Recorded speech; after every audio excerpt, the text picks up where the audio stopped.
Welcome. Thank you for joining us today. I'm Amy Sam. I am the Health Education Project Specialist at the Maxwell and Eleanor Blum Patient Family Learning Center at Mass General. Today's program is part of our Lifestyle Medicine and Cancer series, a special collaboration between the Blum Center and Mass General Brigham Cancer Institute. Before we get started, I just want to go over a few items with you all. Please note that today's session is being recorded for educational purposes. If you're interested in viewing the recording, it'll be made available on the Blum Center website at massgeneral.org/Blum-Center. Please note that you're in listen-only mode. Everyone has music and here are guest speakers today. If you have any questions for our guest speakers, you can use the chat feature, which is located at the bottom of your screen. We'll have time for them in the end. Only Blum Center staff and our guest speakers will see your questions. Please do not share any personal medical information or questions in the chat. If you have a personal medical question, please ask your doctor. Lastly, at the end of today's session, you'll be directed to a brief survey, which we'd like to ask you to help us complete. Your feedback is important to us as we plan future programs. All right, so joining us today, we have, oops, sorry, one moment, I lost my, Ugne Aleknaite. Ugne is a board-certified nurse practitioner at Mass General Brigham Cancer Institute on Nantucket, where she manages care for cancer patients across the spectrum of cancer diagnosis and along the continuum of disease from diagnosis, survivorship, recurrence, and into end of life. She received board certifications in adult gerontology primary care, women's health, and functional medicine. She began her healthcare journey over 20 years ago as a certified massage therapist and certified meditation instructor, developing a deep foundation in mind-body therapies. Ugne serves on the Lifestyle Medicine Committee within the Mass General Brigham Cancer Institute and is a member of the American College of Lifestyle Medicine since 2023. She specializes in helping cancer patients and survivors optimize their health through therapeutic lifestyle interventions, with expertise in managing cancer-related distress and supporting quality of life through the cancer journey. Joining us today, we also have Dr. Jennifer Hutchinson. Jennifer is a clinical pharmacy specialist at Mass General with a dedicated clinical practice in breast cancer. She received her PharmD degree from MCPHS University in Boston, Mass. She then completed a PGY1 pharmacy practice residency at UMass Memorial Medical Center in Worcester, Mass., followed by a PGY2 oncology pharmacy residency at Rhode Island Hospital in Providence, Rhode Island, and obtained her board certification in oncology. While in her clinical practice, she published original research and review articles on breast cancer topics in peer-reviewed journals and has presented at national meetings. At Mass General, she is involved in the Pharmacy and Therapeutics Safety Committee, Oncology Subcommittee, and the MGB Cancer Center Patient Education Committee. She also precepts PGY1 and PGY2 pharmacy residents, as well as student pharmacists and lectures at MCPHS University. Her research interests include antibody drug conjugates, immunotherapy, supportive care, and enhancing patient education. They join us today to give a talk on the lifestyle medicine approach to navigating supplements in cancer. So please join me in welcoming Ugne and Jennifer.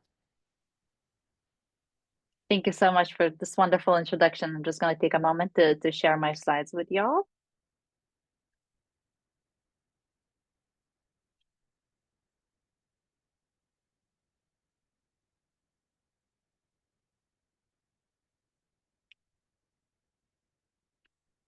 So this is us. Thank you again for the introduction.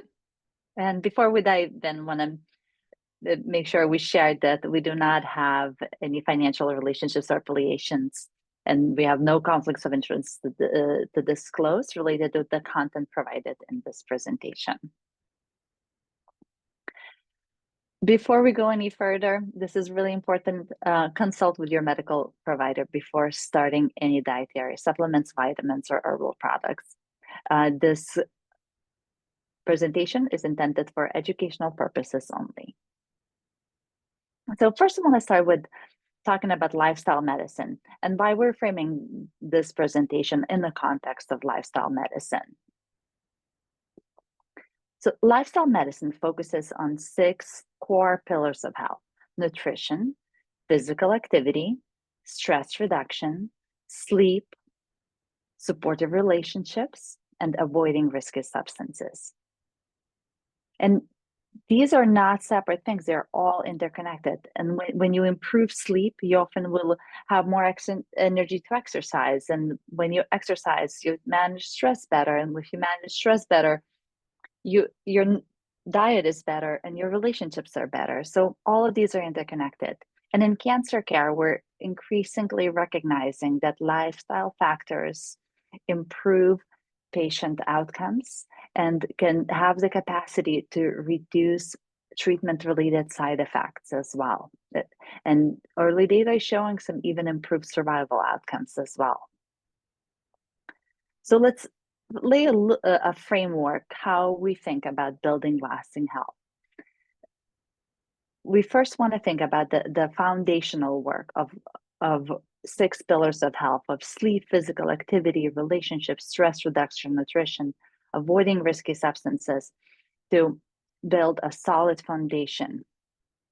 Furthermore, we want to make sure we follow up with our routine medical care, labs, imaging, taking medications as prescribed to strengthen our health house, right?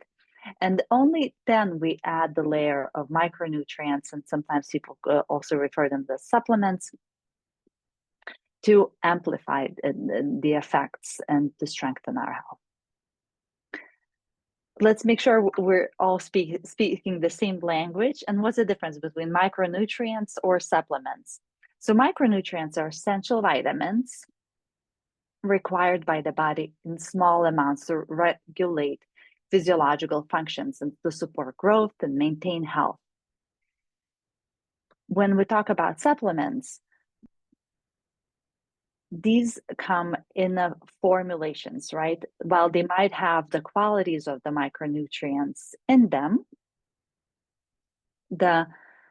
it can contain more than one ingredient and is intended to be taken in the form of a pill, tablet, or liquid and prescribed or delivered as a dietary supplement.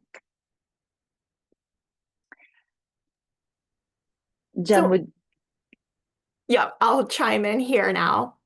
So for prevalence of use, almost about 60% of adults over the age of 20 have actually reported using a supplement in the past 30 days. So we are seeing a increased use of supplements. The majority of supplement users are actually women over the age of 60. About 80% of our supplement users are that population. And then when we drill down further into patients who have a history of cancer or may have active cancer, actually about 66% of those patients with cancer have reported using a dietary supplement. So this is something that's greatly impacting, profoundly impacting our practice, and something I think a lot of patients are going to be exposed to. Next slide. So we're actually seeing, like I said, an increased use of supplements over the last decade, and this is something that's exponentially going to continue to increase more and more. And some of those reasons that we're seeing this increase, we can see outlined on the left, anywhere from accessibility, from social media influencers and endorsements from celebrities, all the way to patients wanting to do something to help improve their disease, their history of cancer, improve their lifespan and longevity. So there's a lot of really valid uses and really valid concerns about why we are using supplements. Next slide. And so, as I mentioned, there's quite a few benefits to supplements. There is animal and cell data looking at activity in cancer cells. Supplements can help reduce some cancer symptoms. We're seeing reduction in adverse effects from some of the cancer treatments with supplements, and also some supplements may even have chemoprotective activity. But along with those benefits, we're also seeing pretty significant risks. So some of these risks can also include drug-to-herb interactions. We can see adverse effects from supplements themselves. Sometimes supplements can even lead to some pretty significant organ failure like hepatotoxicity or nephrotoxicity. We also know there are pretty significant impacts on cancer treatment with supplements. Some supplements may act as antioxidants, can reverse some of the effects of chemotherapy. Other supplements may have CYP enzyme inhibition, which can counteract the metabolism of certain chemotherapy drugs. Some supplements may also increase bleeding risk or cause hypoglycemia. Some have also been shown to potentially be carcinogenic. And then also there's the cost to it. There's a price toxicity with a lot of supplements on the market nowadays. Next slide. So I wanted to first talk about the safety behind supplements. And I think in order to understand how supplements may be safe, it's important to understand the background of how a supplement comes to market. And about in the early 1900s or so, the FDA established two acts. One was the Federal Food, Drug, and Cosmetic Act, and the second was the Dietary Supplement Health and Education Act. And these acts basically removed the FDA's oversight on a lot of these supplements. The FDA supplements still fall under the umbrella of the FDA, but the FDA is not involved in approving supplements for either their safety or effectiveness or what is on their label. So all of that responsibility actually falls to the supplement companies themselves, where they need to ensure that what is in the bottle is safe and what's on the label is representative of what is in that bottle.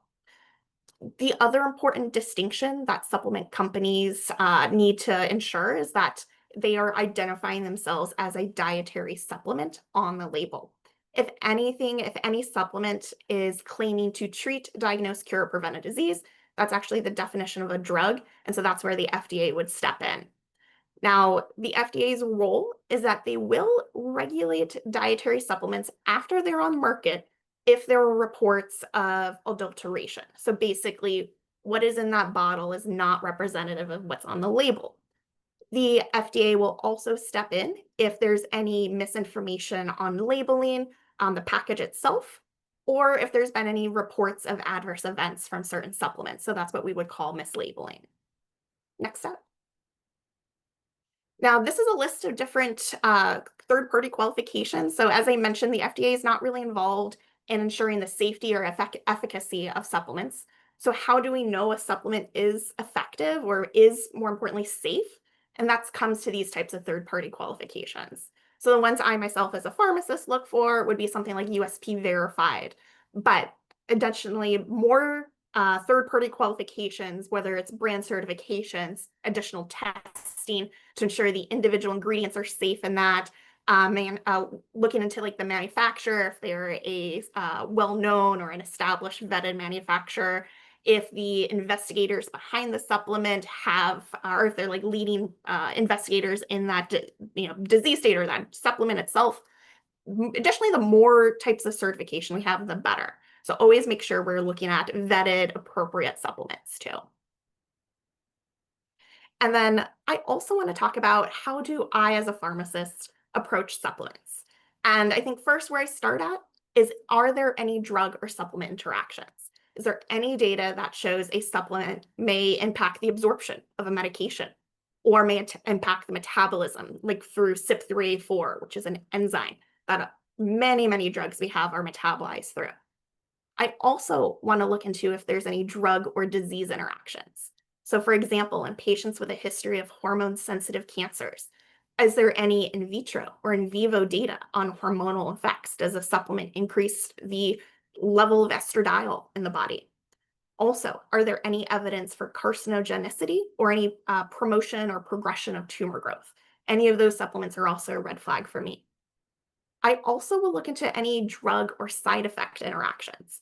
So if a supplement is known to have incidences of higher diarrhea or nausea, and someone has a history of nausea or diarrhea from a disease or from their chemotherapy treatment, we want to make sure we're avoiding that so we don't worsen those types of side effects. And then last, I'm looking at the strength of evidence behind a supplement. Are these supplements having randomized control trials, or is it a singular case report? In scientific literature, we always want something that's more randomized control, meta-analyses. Or is it something like animal data, where we know maybe what we see in animal data doesn't necessarily translate to what we see in humans? I also want to know about the clinical significance. So if a supplement's compared to a placebo, and the supplement shows it's beneficial, but so does the placebo, we're not really seeing a clinical significance with that addition of a supplement. And also, if I have no evidence for either for or against a supplement, I can't make that recommendation. I can't make that endorsement for that supplement. So I always practice and err on the side of caution of that. If there's even a little bit of evidence there could be significant harm, I have to recommend against it because ultimately I do not want to cause additional harm. Now, these are some of the resources both clinicians and then patients can utilize. There's a lot of information out there. So what do we know? How can we kind of condense down all of that information? Now, myself as a pharmacist, I use what's called NatMed, Natural Medicines. This is professional geared. It's basically a database of many, many thousands of different supplements. Goes through drug interactions, any data about safety, efficacy, tells about this typical dosing, and it also has an interaction checker. So I use this all the time. Another resource that I see a lot, both for clinicians and for patients, it's called About Herbs. It's from Memorial Sloan Kettering Cancer Center. And they've provided this resource to look at the most common supplements, especially in the context of cancer treatment and patients with cancer. So this is a great resource too. Breaks it down into the easy to understand information and also has that more in detailed data, clinical data for clinicians too. The last one's a more recent resource that we have, and this is called Supplement Co. It's patient focused, and it kind of takes a lot of the information about those third-party qualifications, talks about rating these supplements on if they're better for patients versus if they don't have as much data. So this is another newer patient-facing type of resource that people can use too. So how about supplements in cancer? How does that fit in? With as Jennifer has shared, more and more patients are using supplements, and the use of supplements in the patients after cancer diagnosis is also increasing. These are some of the commonly used supplements in patients with a history of cancer, and some of the reasons why people choose to try different supplements, and it can range from targeting specific symptoms as tiredness, wanting to have more energy, but also as desiring for sense of control and feeling like you're doing something to make your health, make your disease better. But ultimately, World Cancer Research Fund and American Institute for Cancer Research do not recommend the use of supplements for cancer prevention. Not that there couldn't be some potential positive effects, but not for cancer prevention. And I want to also make a distinction: cancer prevention versus cancer risk reduction. And really, more and more we approach our strategies around cancer risk reductions. And we know that and especially in this slide, if you look at majority of the recommendations are around lifestyle interventions of being a healthy weight, being physically active, eating a colorful diet, staying away from processed foods and sugar foods, limiting alcohol consumption. This also mentions the importance of breastfeeding, and this is more in the context of pre-cancer diagnosis, and also continuing to follow up with your medical team. So when we think about the micronutrients, we know that lack of certain micronutrients can affect one's sleep quality and can affect how we respond to stress. It can affect how we are in a relationship. So it does have a role in all of these pillars, but again, making sure that we're building out the strength of the foundation first. So taking an approach of each pillar, we'll start with sleep.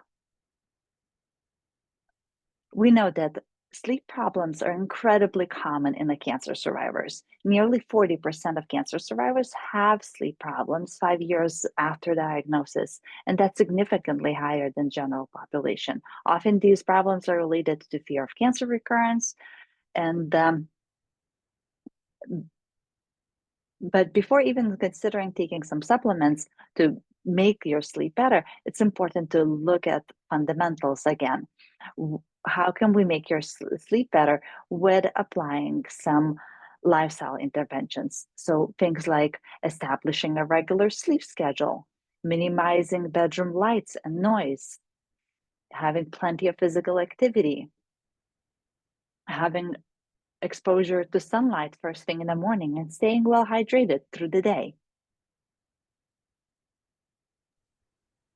Now, once we've addressed those lifestyle changes, if we still need to use a supplement to help with sleep, melatonin can be a great option. So melatonin, and as we'll go through some of these supplements through this presentation, you'll see on the left, we include some of the information about each of these supplements. But so melatonin, it's a hormone, it's made in our brains, and it helps control that sleep cycle and helps regulate circadian rhythm. There's actually been a lot of data, a lot of research behind melatonin, and we have seen that there may be a small possible benefit for helping with sleep onset, so basically the falling asleep. It does not necessarily help with the sleep maintenance part of sleep issues. So we do have that data that shows, that established data that's shown that melatonin can help shorten that time needed to fall asleep for people. However, if we've stopped melatonin, typically what happens is that usually within a year of stopping, that sleep issue will start to revert. So patients end up relapsing within a year of stopping melatonin. Now, another thing that's a little interesting is that melatonin doses, we actually see a equal effect with lower doses as we see with the higher doses. So if lower doses aren't working, we're not necessarily going to see that benefit by upping the dose either. Now, melatonin tips, a couple things to keep in mind is that we want to make sure we respect the light to respect that circadian rhythm. So if we're using a phone right before bedtime, taking melatonin, we're not necessarily addressing that root cause of what's causing the sleep disturbances. Also important to be aware of any coffee or alcohol intake. Both of those substances can have an impact, detrimental impact on sleep. And as I mentioned, those lower doses may not necessarily work as far as the high doses. And lastly, I'll add also is that we want to make sure we're taking melatonin at least 30 to 60 minutes before falling asleep. So we don't want to take it right at bedtime. Now, another supplement that can also be helpful is magnesium. Magnesium is an essential ion in the body. It's involved in hundreds of different reactions. There are also many different types of salt forms of magnesium. So you can see a magnesium oxide or magnesium glycinate, magnesium sulfate, which is Epsom salt, or even magnesium lactate. In each of those salt forms may have different indications of why we use it. So like oxide, magnesium oxide can help with when patients have constipation. Oh, if we want to go back a slide.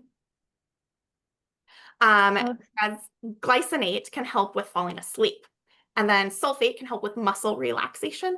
And lactate can help if the increase in GI toxicity starts to happen. Now, higher dietary magnesium intake can actually be associated with lower risks of certain cancers like colorectal and lung and breast, as well as lower cancer mortality rates. But chemotherapies can also decrease magnesium. So it is something we monitor for on our end, making sure that those magnesium levels are adequate. On the other side, magnesium can also have some toxicities. Primarily, we see this with diarrhea. Magnesium can cause diarrhea. That's why we use it to help treat constipation at times. And there is the importance that magnesium can impact absorption of certain oral medications. So like an oral bisphosphonate for building stronger bones or certain antibiotics or even antacids can have an impact with magnesium. Next slide. Now, a couple other takeaway tips for magnesium. 2 cups of cooked spinach is actually equal to our daily magnesium intake or the daily dose that we need for magnesium. It's also important that if we want to use magnesium to help us fall asleep, we can take it at bedtime. We can use that magnesium glycinate. And magnesium with the addition of amino acids can help with better absorption, whereas magnesium with an oxide or a magnesium citrate can be used for the laxative effect. So again, make sure we're being mindful of the types of salt forms of those magnesium. Next slide. So let's talk about physical activity and some of the supplements people ask about in that context. Physical activity is one of the most powerful interventions we have for people with a history of cancer during and after the treatment. The mental health benefits are tremendous. It can boost mood, reduce anxiety and depression, and build stronger social relationships. It's the benefits of supporting skeletal health, which is especially important if you are on treatments that affect the bone density. It supports cardiovascular health, which can be impacted by certain cancer treatments, supports a healthy immune system, and helps maintain a healthy weight. It can increase energy, and it's actually exercise is one of our #1 recommendations for cancer-related fatigue.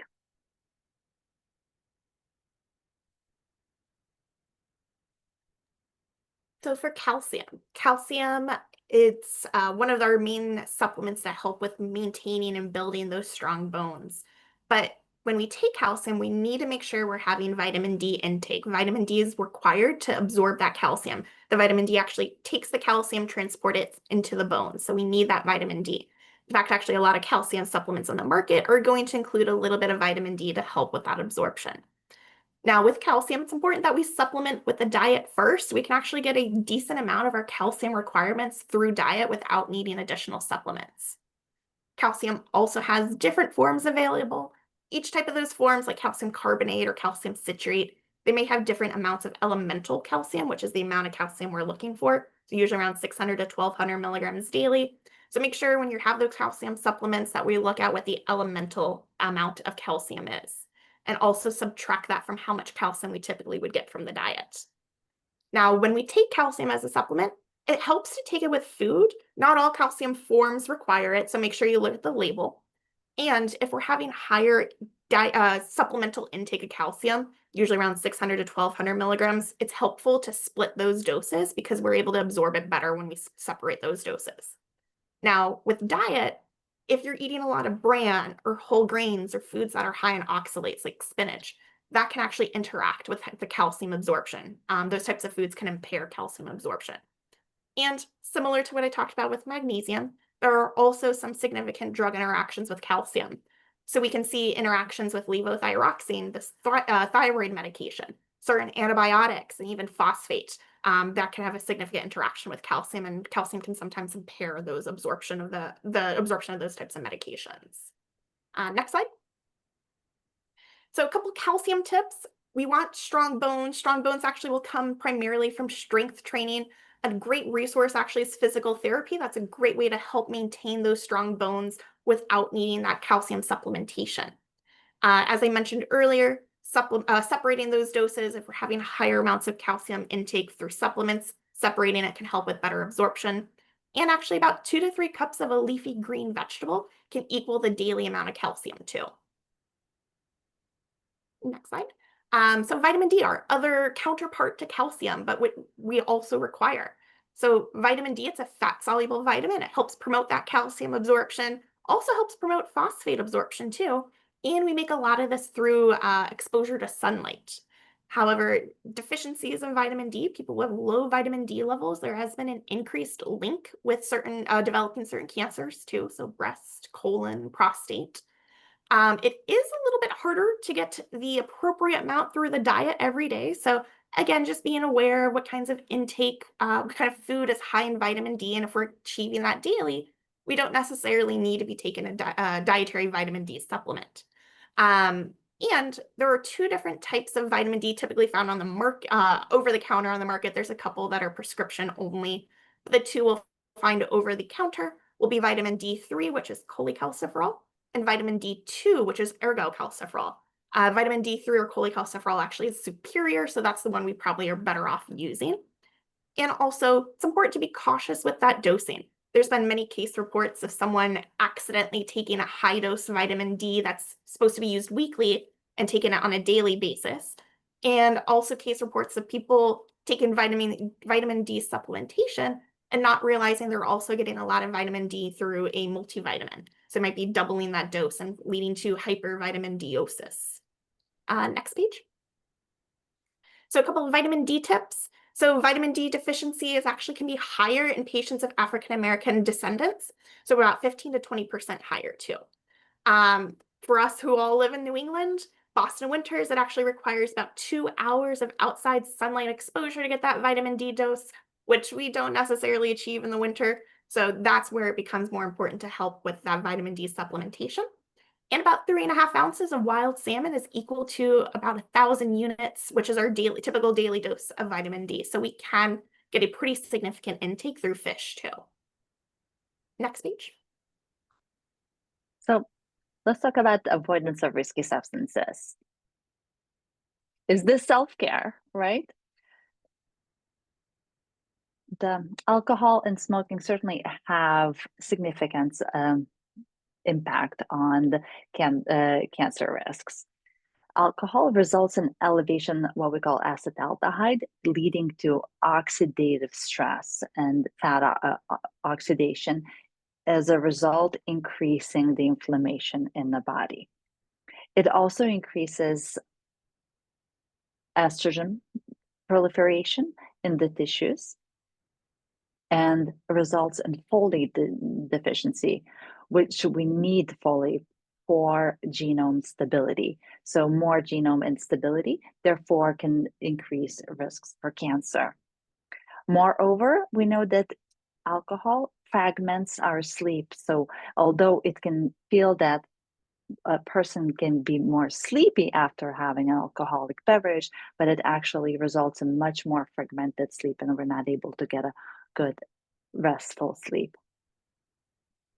So even a moderate intake of alcohol can have harmful effects. For smoking, the evidence is even more clear. In cancer patients and survivors, the evidence is sufficient to infer that causal relationship between cigarette smoking and adverse health outcomes, and increased all-cause mortality, and as well as cancer-specific mortality. And even moreover, it increased risk for secondary and primary cancers. So now we want to... Jen, I'm just going to add a couple of things. So when thinking about in the context of avoiding risky substances, I want to think about in the context of adding stressors to our system that would require or weaken our ability to detoxify and clear the substances from our body. So now I'll pass it to Jen.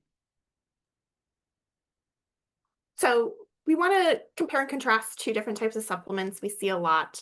One that may have some beneficial effect, which is soluble fibers, available in many different forms like psyllium seed husks and other plant fibers. And basically, soluble fiber, it pulls in water into the intestines. It helps promote that GI motility, that GI movement. It can help with things like constipation and IBS. And there's even some evidence about reducing coronary heart disease with some of those higher doses of fiber. However, fiber is not immediate acting. It takes about 12 to 72 hours to have that effect. So if we take a dose of fiber, like Metamucil in the morning, and you're not really seeing that impact on GI motility, got to keep at it. This is not something that happens immediately. As I mentioned earlier, the way it works, it's pulling that water into the water into the GI tract, into those intestines, which means we still need to make sure we stay hydrated. So make sure we're having that adequate hydration, drinking at least 8 ounces of fluid with each dose of that fiber to make sure we don't get too dehydrated and lose a lot of that water through the GI tract. And another thing, and I think what's probably the most important about soluble fibers and where it can have that risk, is with other medications. So soluble fibers basically bind to oral medications and prevent that absorption of drugs. So we want to make sure if we're taking anything by mouth, any medication by mouth, we separate it from fiber by at least 2 hours. Next page. Now, a couple tips with fiber. So total fiber goal for women is about 25 grams per day. For men, it's going to be 38 grams. And for each 10-gram increase in fiber intake, it will decrease that risk of colorectal cancer by at least 10%. Now, where can we get fiber besides just, powders and supplements? A lot of this can actually be through like a cup of black beans that has 5 grams of soluble fiber. And that's usually the equivalent to most of those fiber supplements we're finding over the counter. Now, the other supplement is vitamin C. We talked about risks and benefits. Vitamin C, it is a water-soluble vitamin. It's not actually produced by humans, so we typically will get this through either dietary or supplement intake. Vitamin C, it's also known as an antioxidant, which I think is a big buzzword in supplements in themselves and in like the supplement world. Antioxidant, what happens is it helps reduce oxidative stress. There's these oxidative free radicals that forms from just body processes in general and also through certain drugs. And it will bind to those oxidative free radicals and reduce that stress on certain muscles. But with chemotherapy, actually, the way chemo works is it creates some of these oxidative free radicals as part of a mechanism of how that drug is functioning. And so we need those oxidative free radicals in some instances. And by taking antioxidants, it essentially counteracts the effect of chemotherapies and also radiation. Now, I think where vitamin C is often most used and most talked about is during flu season and cold season. And taking a vitamin C may help reduce that risk of a cold. And that is true. There is data to show that vitamin C reduces colds, but the clinical significance of it is where it comes into be a bit of a debate. So taking vitamin C at the sign of a cold, that first onset within the first 24 hours, it can shorten the length of a cold by about a day to a day and a half. However, data around prophylactic use at reducing the risk of getting a cold is ineffective. There's been no data that's shown it's been helpful. Dietary vitamin C can also lower the risk of certain cancers. We see that. But where there's a lot of controversy is with some of these high doses of vitamin C. And you often will see this in like a med spa, where it's like 10 grams or more of IV vitamin C. Now, this data is controversial. I think some of the earlier data showed it may be beneficial at helping treat cancer, but more recent data within the last 2 years actually has shown it may cause worsened overall survival. So we do not, at this time, we don't have sufficient evidence to support the use, so we do recommend against it. Now, for those who take in the low dose oral vitamin C, we also just want to make sure if we do take it, we take it with water, helps avoid kidney stones. Vitamin C can cause those kidney stones too. Next page. Now, a couple of vitamin C tips. Vitamin C can supercharge things like iron, collagen, vitamin E, folic acid, and also some neurotransmitters. As I mentioned, that antioxidant effect from the vitamin C can adversely impact chemotherapy and radiation. So we do not want to use the two together. And actually, 1 cup of a red bell pepper has more vitamin C than an orange. And I think we always think oranges have a lot of vitamin C, but you can actually get your daily dose of vitamin C through food itself, which is safe. Next page. So let's talk about it in the context of stress management. We know that the stress is has a significant impact in the cancer population. Anxiety is the most common cancer-related distress, and 1/3 of the patients report this distress as significant, so significantly affecting their life. Also, we see that the stress occurs in the cancer population twice as much as in general population. Also, depression and anxiety are major comorbidities in cancer patients with established links to increased mortality. So we certainly want to manage those stressors by expanding our capacity to respond to stress. Although we might not be able to control the stressors themselves, but what we can do is we can build some cushion around us with the practices of mind-body connection, movement, adequate nutrition, positive emotions. What essentially it does, it balances your stress hormones and creates ability to cope with the negative emotions with a little bit more efficiency. There's a strong bidirectional interaction between mental health and lifestyle behaviors. When we talk about relationship, similarly, it has a significant positive impact on cancer and connections with cancer. The patients report improved quality of life depending on how big their social network is. Moreover, patients with strong supportive networks also have reported better management of symptoms related to cancer treatments or disease itself. We also see that in improved survivorship. Sometimes I say to my patients that there's no drug as good as relationships. We see 50% reduction in all-cause mortality in the population with stronger relationships. And really, where would we all be without peer pressure? So I think when we think about relationships in the context of living a better life, we want to lean into those practices and see how we can engage our community to eat better, to move better. And there's wonderful data about even just making an 8-minute phone call, how that improve our ability to connect.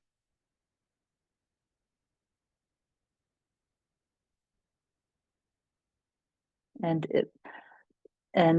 Jen will, I will pass it on to you. Once we get the supplements, I'll tell you a little bit about the impact of nutrition as well in the context of supplements. So really, we want to think about adding more color on our plate. And American College for Lifestyle Medicine is recommending moving more towards whole food, plant-based diet. When we think about plant-based diet, we're adding multitude of vitamins, multitude of nutrients, phytonutrients, antioxidants that work synergistically one with the other to improve health outcomes.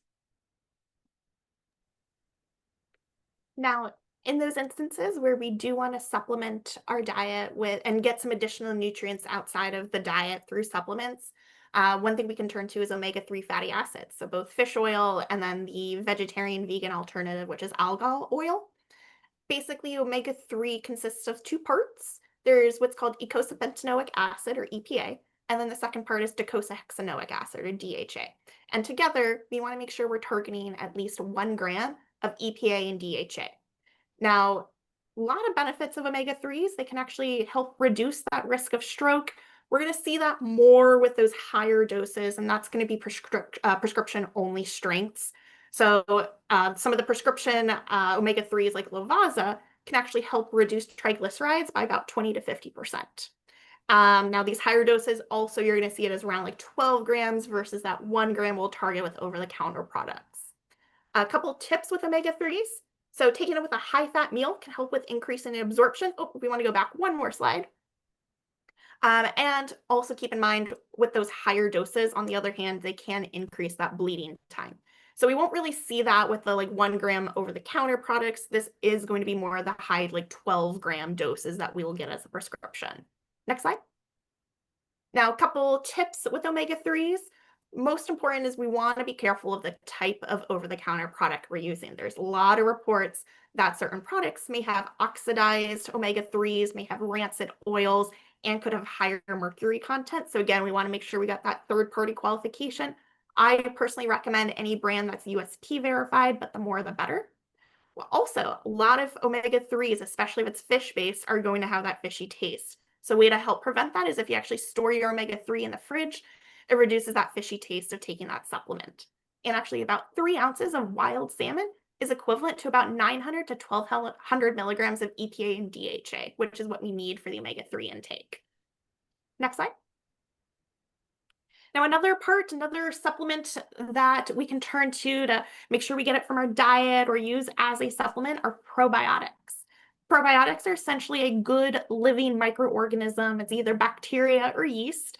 There's many different types of probiotics on the market. Some of the more common ones are going to be things like Bifidobacterium, Saccharomyces, and Lactobacillus. And one thing that I even got confused on at first as a pharmacist is we have probiotics, but then we also have things called prebiotics. And prebiotics are actually these complex carbohydrates like inulin that are feeding or fueling those microorganisms. So taking a pre with a probiotic, you can see pretty commonly. Another more up and coming type of product is a postbiotic, which is an inactivated microorganism waste. We don't really know the full context and impact of postbiotics, but did want to clarify that as well. Now, probiotics often found in fermented food like yogurt or kimchi. Those have high amounts of probiotics. And I think often we've seen probiotics used for treating and helping with diarrhea or in patients who have inflammatory bowel disease. Helps with promoting that normal gut flora. And so another area where we've seen a lot of data with probiotics is helping prevent and lessen that risk of antibiotic-associated diarrhea. So one thing I as a pharmacist recommend is anytime someone has a prescription for an antibiotic, if you take it with a spoonful of yogurt, that is the probiotic form that can help reduce some of that diarrhea that we often associate with antibiotics. Now, there are also potential risks with some probiotics. Oh, if we want to go back one more slide. Primarily, we'll see this in patients who have increased infection risk, and this is more like the severe immunodeficiency. So you think like bone marrow transplant, someone who has no immune system. There's a theoretical risk that even introducing this good bacteria can still promote the growth of bad bacteria. And we've also seen some early animal data where probiotics can also worsen the response of certain immunotherapies like checkpoint inhibitors. Next slide. So a couple probiotic tips. We want to make sure we feed our microbiome with high prebiotic foods, that food that fuels the probiotics. So foods like garlic and leek and onion and sunchokes have a lot of that prebiotic content to them. Supplementing probiotic strains can vary, so you want to make sure you're looking at what type of probiotic we're using. And also, alcohol can have a negative impact on that microbiome. We're always using those probiotics to help regulate and increase that normal growth of the gut flora. Alcohol can kind of counteract that effect. Next slide. And then multivitamins. So it's probably one of the most commonly used supplements over the counter. They are typically used to help supplement nutrient intake. And they will consist of both vitamins as well as minerals. So you see on the left here, we have vitamins A through K, and then some additional minerals that we can see too, like magnesium, zinc, and selenium, and so forth. There are a lot of different types of multivitamins on the market. You can see something like a basic multivitamin, which is going to be broad spectrum. It won't exceed things like the recommended daily allowance, the daily value, or the adequate intake. And then we can have things like high potency multivitamins. They are going to be higher amounts of recommended daily allowance, daily value, and adequate intake. And then sometimes we can also have specialized multivitamins. These may be marketed more towards increasing energy or weight control or eye health. And those are where we may have additional ingredients like proprietary blends that we want to be cautious of. Next slide. So a couple multivitamin takeaways. Not all multivitamins are created equal, so make sure we're looking at the amounts there. If the recommended daily allowance is at that peak or if it surpasses it. We also want to make sure we read those labels for duplicate ingredients, as well as proprietary blends. So for example, if you're taking a multivitamin that has vitamin D, but you're also taking that additional vitamin D supplement, want to make sure we're still getting that normal, that good amount of vitamin D intake. And proprietary blends, that's where we can see a lot of these additional ingredients that could pose some ill effects, some interactions with drugs. So proprietary blends is where things get a little tricky. And also, of course, as we've been saying throughout this presentation, making sure we choose vetted, verified, like third-party verified products, because that's where we know the integrity in that bottle is going to match what's on that label. We can ensure that something is a lot more safe. Next slide.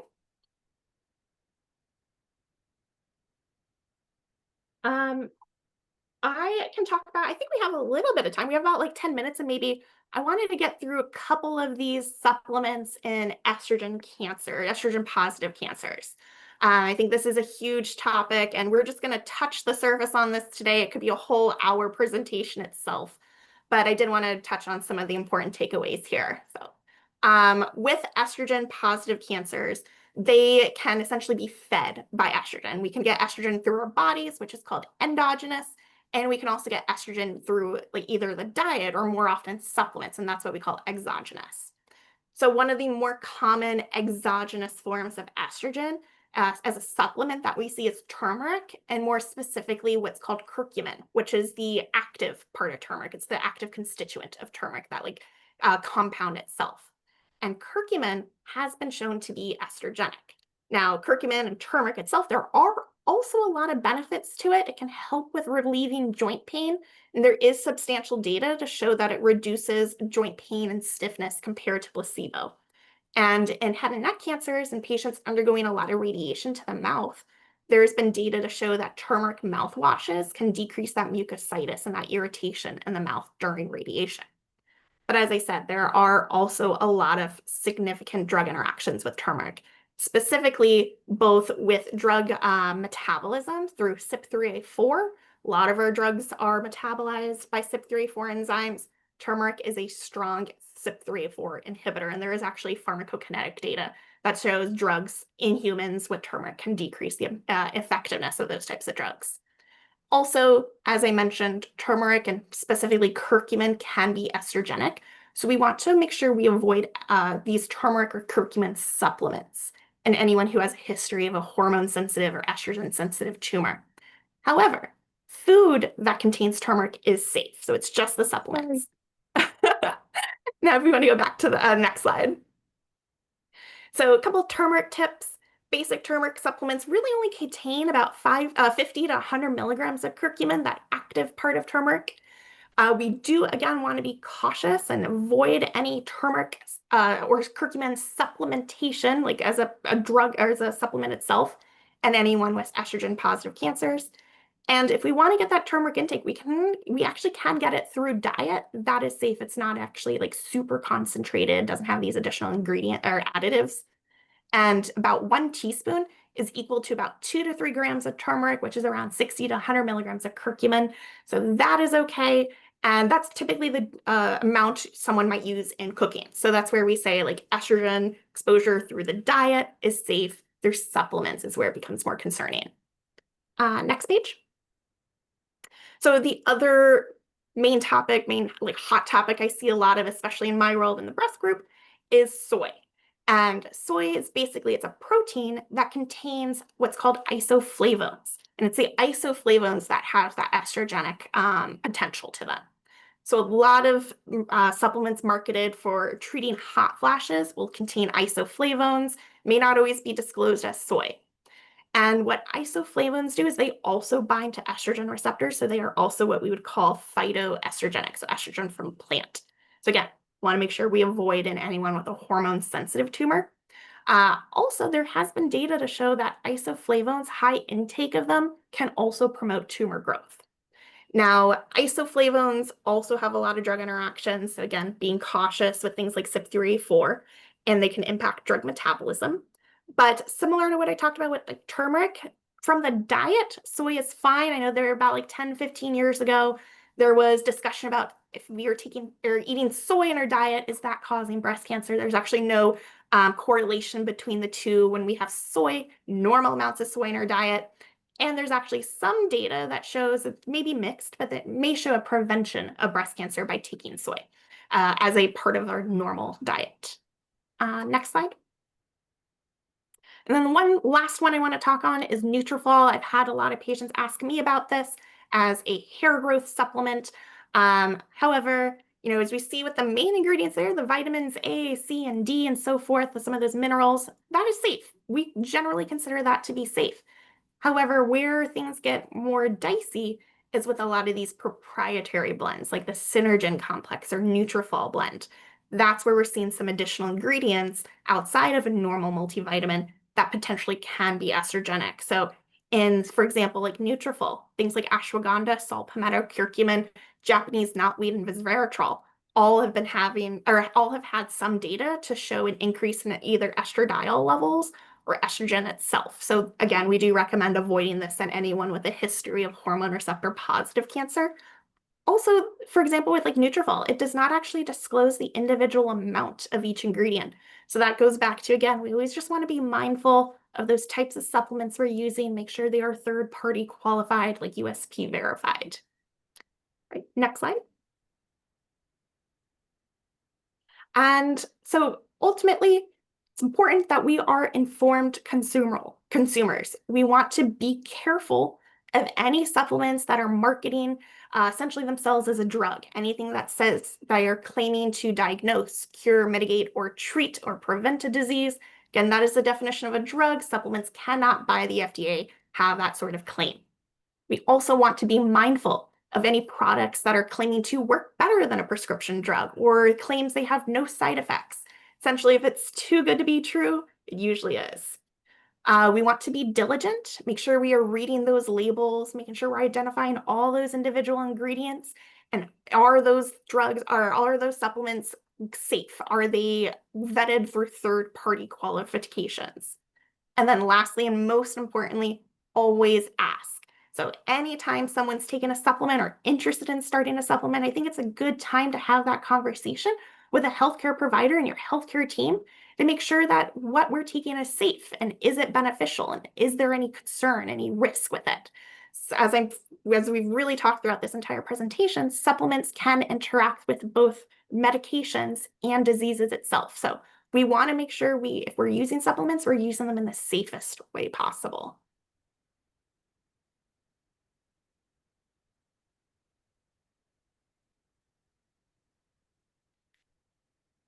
And I think of that, we have a little bit of time to take some questions too. Thank you so much, Jennifer, Ugne. We are now at the end of the session. If you have any questions, feel free to enter them in the chat. We have a question regarding salmon. Does farm salmon have a similar level of vitamin D as wild salmon? I actually don't know from the top of my head, but I will say that when we're consuming animal-based products, we want to think about where does that animal live, because ultimately it will absorb what it has been exposed to in their environment. And the wild salmon would be developing stores of vitamin D in their flesh through the consumption of different tiny fish in their and plants in their environment. So therefore, it would be I would expect that to have a higher level of vitamin D, and I would expect wild salmon to be much lower in toxicity in terms of other exposures that the farm salmon might be exposed to. Thank you. And to piggyback off of that vitamin D question, what is the highest dose for vitamin D3 would you recommend? I think it depends. It's always good to treat vitamin D to the level that you have of the vitamin D levels in the body. So if someone has a normal vitamin D level anywhere from 800 to 2,000 units daily, that's a typical dose. But if someone is low in vitamin D, you may see some of those higher doses too, like the weekly, like 10,000. So it really does depend on what someone's vitamin D levels are. But like an average safe dose, I'd say would be anywhere from 800 to 2,000. Thank you. We did have a request to, if you don't mind backing up to the Nutrafol slide again. Someone's asking to look at that again. While we scroll back to that, I can move on to the next question. We have a question regarding protein powders. Do you have any thoughts, suggestions on selecting the right protein powder or supplement? I would approach protein powders very similarly as I would other supplements as well, looking for those third-party certifications that what's in a bottle is actually in the bottle and that it actually has been tested. So there's certainly a value to protein powders in certain settings, and especially when patients are having a hard time taking in a proper nutrition. So there certainly could be benefits, but I don't have a specific list to refer you to. Yeah, and I'll also add to that too, as we kind of been alluding to here, is getting protein from the diet through like meat or like vegetarian-based protein products is a great way. It's safe. There's also a lot of foods nowadays that have higher amounts of protein where we may not necessarily need to get that protein intake through a powder too. And then to the Nutrafol. So this is our slide on Nutrafol. Main takeaway here is that because of some of these proprietary ingredients listed in the red boxes at the bottom of this label, a lot of those may be estrogenic, so like ashwagandha, saw palmetto, curcumin, knotweed, and resveratrol all have data to show they may have increases in estradiol levels, which for me as a pharmacist, anytime I see that, that's a red flag that even though it may not show a recurrence of breast cancer, because we don't have much data, I have to err on the side of caution and recommend anytime there's an increase in estradiol level that potentially that theoretically could lead to an increase in breast cancer. The other thing I'll mention is also with a lot of these proprietary blends of ingredients, they may be safe from like an estrogen point of view, or if someone doesn't have a history of estrogen sensitive tumors, but a lot of these other ingredients like curcumin also have CYP3A4 impact. So they not only may impact diseases, but they can impact the metabolism of other drugs too. So it's kind of like a twofold issue with a lot of these types of supplements. Thank you. And I believe that's all that we have time for. Do you have time just for like one quick question? Sure. Okay. Do you have any general recommendations on the ratios of zinc to copper to iron? So there's certainly some data on having adequate zinc and copper levels. I would say I don't see it commonly tested. It certainly should be based on the testing, and there's a little bit of debate if we should the ratio should be measured based on a serum level versus a protein-bound mineral levels as well. And I'm going to hesitate to say what exactly the ratio should be. Sure. Thank you. So we are at time. We did receive a number of great questions. Apologies that we couldn't get to all of them. We do advise for these questions that we weren't able to address, please do talk to your care team. They'll be able to advise. And Ugne, Jennifer, before we end today's session, do you have any final thoughts you'd like to share with the audience? I think my main takeaway, if anything, the only thing you take from this presentation is that, there's a lot of discussion around supplements. I think there's a good use for a lot of them, but definitely make sure we have those conversations with our healthcare team. Definitely make sure you're reaching out to a pharmacist too. We can, of course, provide additional information about the science behind some of those interactions and potential concerns. There's still a lot that remains to be seen with supplements, but I think, we're slowly gaining some more of that information and always like weighing the risk versus benefit. Absolutely. And I will say, let's not miss the forest for the trees, and making sure that we're addressing our fundamentals first before leaning into supplementation. Absolutely.